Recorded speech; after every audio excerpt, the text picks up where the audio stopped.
정부 정책 혹은 뭐 경제 정책과 관련해서는 경기가 이제 뭐 호황과 불황을 이제 반복하는 그 현상을 보입니다. 우리가 이것을 경기 변동이라고 하는데요. 경기가 좋을 때, 경기가 나쁠 때 이러한 사이클이 만들어지는데 이런 사이클을 우리가 경기 변동 혹은 뭐 비즈니스 사이클이라고 부르고요. 이런 경기 변동 과정에서 정부는 어떤 역할을 수행해야 하는가? 뭐 여러분 미디어를 통해서 많이 접하셨겠지만 최근 그 경제 상황이 굉장히 나빠지고 있다고 제 개인적으로 생각하고 있고요. 이런 상황에서 정부가 추경을 통해서 침체 국면에 다소 이제 과감한 정책을 수행하려고 하고 있습니다.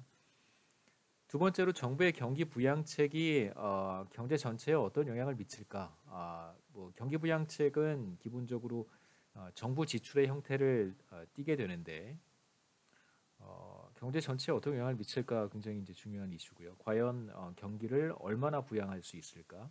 정부가 대략 1조 원을 쓴다면 경기 부양 효과는 1조 원 이상으로 나타날 것인가? 혹은 그 1조 원이 되지 않을 것인가?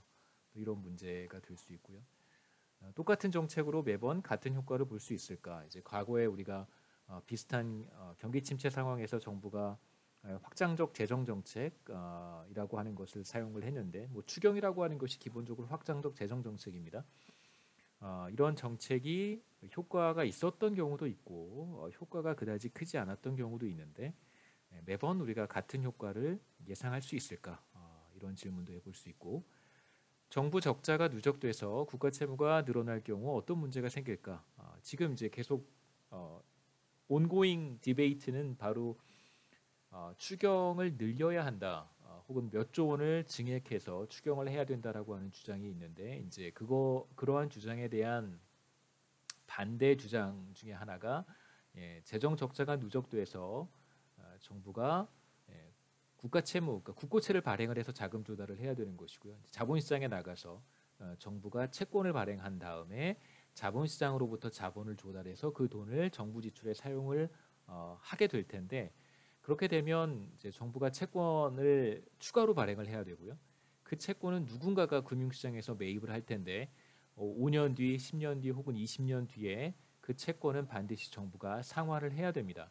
그러니까 즉각적으로 정부가 상환하지 않는다고 하더라도 적어도 가까운 미래 혹은 조금 더 먼 미래에 국민이 부담해야 되는 부담분이 될 것입니다. 그래서 정부 적자가 지속적으로 누적이 되고 국가 채무가 그래서 늘어나게 된다면 경제 전체에 어떤 문제가 생길까도 함께 이제 고려를 해야 되는 것이고요. 그 다음에 경기 침체 상황에서 지금 현재 정부가 취하고 있는 정책이 과연 올바른가?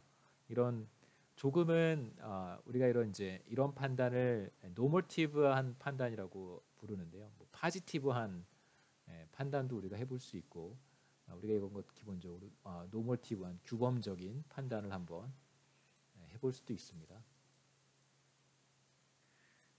노머티브의 이제 반대는 파지티브라고 할 수 있고요. 그다음 마지막으로 금융시장과 주택시장에 나타나는 거품을 어떻게 이해해야 할까? 이제 최근에 나타났던 이제 또 하나 주목할 만한 현상은 주택시장에서 주택 가격이 굉장히 빠른 속도로 상승을 했습니다.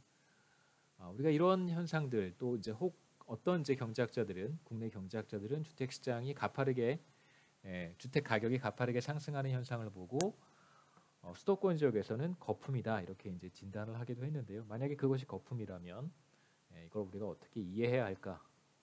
그 다음에 최근에 또 이슈가 되고 있는 것이 가계부채인데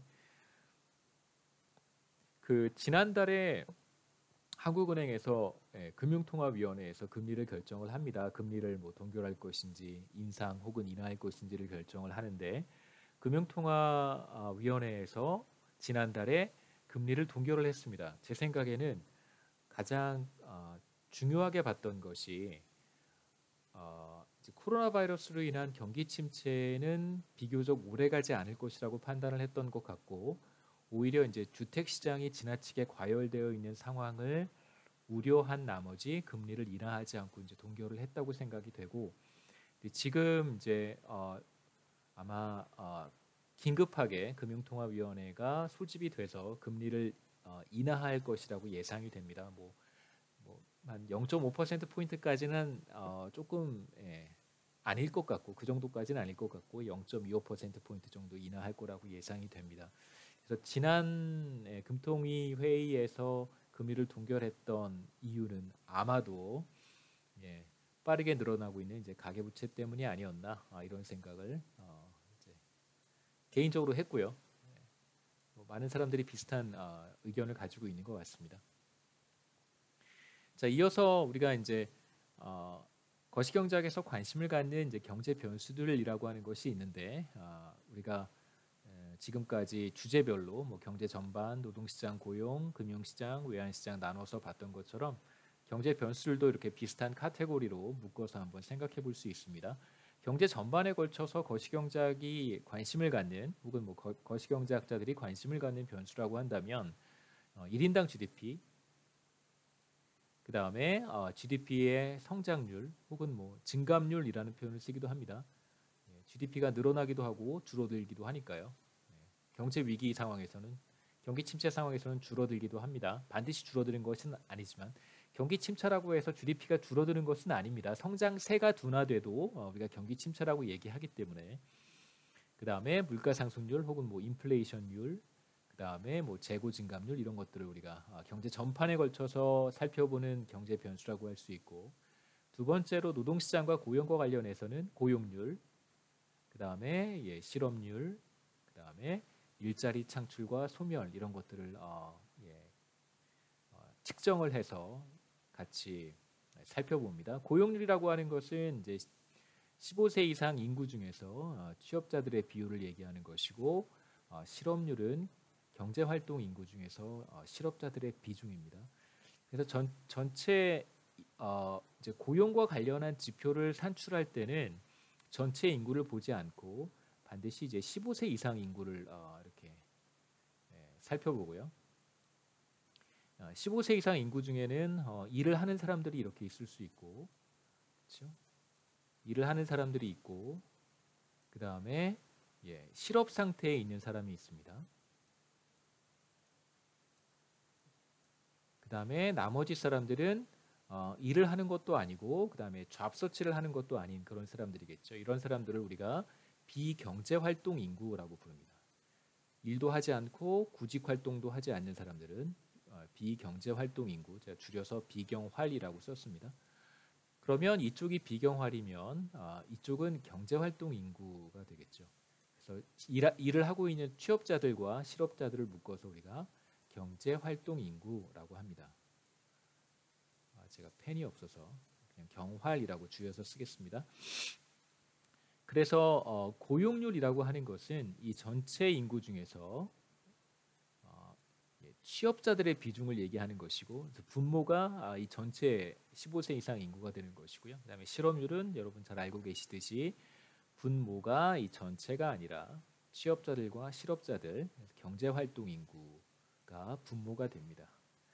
그 다음에 금융시장과 관련해서 거시경제학에서 관심을 갖는 변수들은 금리, 뭐 다양한 금리가 있습니다. 콜금리, 국공채 금리, CD금리, 뭐 회사채 금리.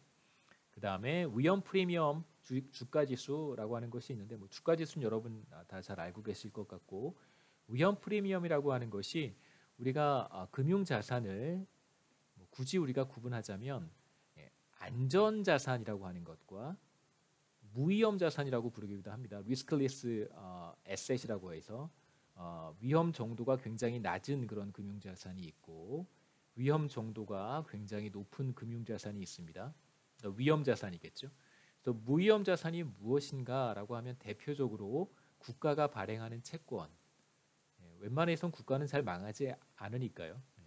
국가가 발행하는 채권이라든가 혹은 미국의 달러, US 달러 이런 것들이 이제 우리가 얘기하는 무위험 자산이고 위험 자산이라고 한다면 주로 신용 등급이 상대적으로 낮은 회사가 발행하는 회사채 이런 것들이 위험 자산이라고 할 수 있습니다. 그 다음에 여기 이제 US 달러가 무위험 자산이라고 한다면 신흥국이라든가 개도국의 화폐가 위험 자산이라고 할 수 있겠죠.